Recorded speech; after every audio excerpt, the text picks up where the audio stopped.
In the aftermath of humanity's revelation, the galaxy finds itself teetering on the brink of war. Join us as we delve deeper into the unfolding crisis in The Price of Peace, Part 3. As tensions escalate and alliances fracture, we explore the ethical quandaries and moral complexities that define this critical moment in history. Why humans avoid War 3. Kilon POV. I had feared that the humans might attack as soon as our ships entered the Sol system, but the fact that we were still here was a good sign. The Federation Senate had narrowly voted to confront the Terrans, with Speaker Ula being one of the most ardent supporters of the motion. Even with her political pull, many representatives were on the fence about taking action. The fate that had befallen the Devourers could easily be ours as well if we provoked the humans. Honestly, I think if it were their own species being summoned to action, the Senate would not have passed the proposal. But as always, they assumed that the Jatari, the Zanuck, and the Hoda'al would do their dirty work, while they stood by and watched from the safety of their offices. I was less than thrilled about leading this mission. After all, we were risking Federation lives to protect the very people that had sought to destroy us. While the Terran solution was extreme, I could at least understand where they were coming from. But it would be dishonorable to refuse a direct order. The last thing I wanted was to be branded a traitor and a coward. Besides, if I commanded the fleet, I would at least be level-headed enough not to charge into battle against a superior army. I wasn't sure my cohorts, who had not witnessed human weaponry in action firsthand, would be so cautious, especially given that most Jatari officers viewed diplomacy as an admission of weakness. First Officer Blez glanced up from his computer as we passed the first of the outer planets. "Sir, we are almost within missile range of Earth. Should we ready our weapons?" "Our orders are to stop them, not to attack them. If we get into a direct fight, we're doomed," I replied. "Let's hope that the humans still like talking. Hail Terran Command."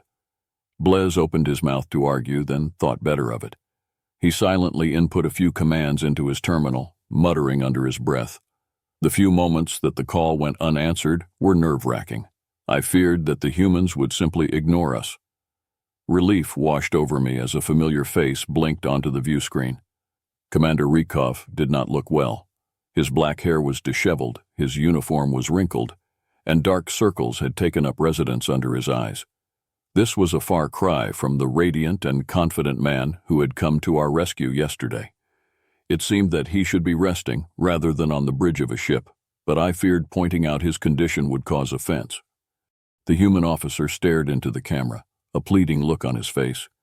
"General, we strongly advise you to turn your ships around and stand aside. I can't do that. What you're about to do is wrong. Intelligent life is sacred, and killing off an entire species is a crime against sentience," I said. "The Devourers have hardly shown that they are sapient. I'm surprised you of all people would rush to their defense," Rykov mused. "It hasn't even been a full day since they wiped out thousands of your ships. You and I both know if we hadn't shown up, they would have killed all of you without a second thought." I flinched. "Don't remind me. For all that they've done, I don't want to see an entire species slaughtered. That makes us just as bad as them. Their actions don't make yours right." Commander Rykov sighed. "Well, it seems we're at an impasse.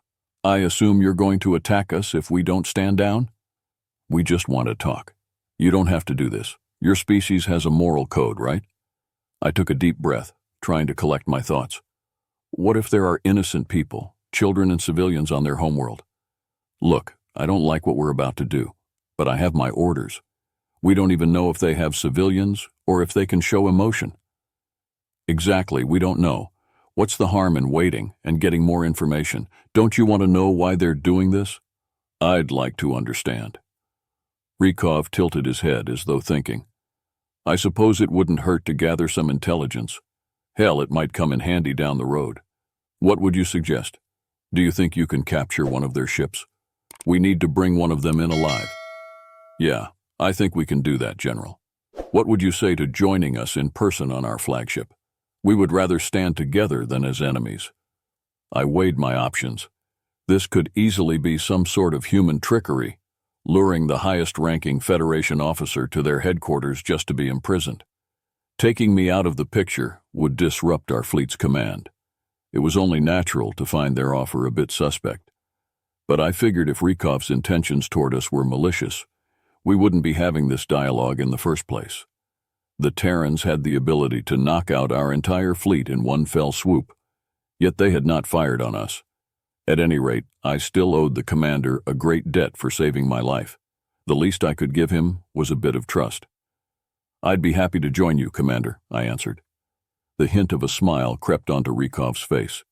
"Excellent. We'll await your shuttle. Come alone and unarmed. Please order your ships to halt their advance and allow us passage." The transmission ended, and First Officer Blez immediately piped up. "Sir, you can't seriously be thinking of going over there." I scowled at him, not appreciating my decisions being called into question. "I have to. It's our only chance at talking the humans down. And it will be the first time anyone has spoken with the enemy firsthand. Of course, any insight I could glean into the Devourers' nature would be priceless to the Federation, but I would be lying if I said my curiosity wasn't personal. I delighted in the possibility of demanding their reasons myself. Mass murder was not the solution, but our foes needed to be held accountable for the losses they had inflicted. 2 Terran soldiers were waiting in the airlock as my shuttle docked. The pat-down they gave me felt a bit invasive, but I suppose they just wanted to be thorough. Once they were satisfied that there were no weapons on my person, they led the way to the bridge. Compared to Federation vessels, the Terran flagship was downright ugly on the inside. The passageways were cramped, and the colors were a drab mix of gray and off-white. It was evident the humans gave little consideration to design elements, rather focusing on packing the warship with as many weapons and stations as possible. I couldn't help but feel a bit claustrophobic as we navigated through a series of winding corridors and tight staircases. The hallway finally opened up into a wider chamber, which was lined with rows of computer monitors and a holographic display at the center. My first thought was that I had never seen such a disorderly command center in my life. Dozens of personnel were bustling about the place, tablets in hand, shouting at each other. How could they even function amidst such noise and chaos? Commander Rikov was at the heart of this madness, studying a projection of the Devourer fleet. 2 officers stood by his side. From what I overheard, it seemed that they were providing rough estimates of enemy capabilities and reviewing a plan. I grimaced and rubbed my forehead as I walked over to them. A headache was already setting in from the commotion. "Welcome aboard, General." Rikov didn't look away from the holomap for a second, so I wasn't quite sure how he spotted my approach. "We'll be leaving in a few moments. I trust you won't give us any trouble. Sit back and enjoy the show." "All right, everyone to your stations." Rikov's voice raised to a booming shout, carrying over the background chatter. "Set course for System 1964A. Weapon systems on high alert. Boarding party stand by." In an instant, all conversation ceased. As the human medics worked tirelessly to resuscitate the unconscious Devourer soldiers, General Kilon watches with a mix of anticipation and concern. The mysteries surrounding the Devourers' actions deepen, leaving more questions than answers. With the fate of the captured soldiers hanging in the balance, the tension mounts and the next steps become even more critical.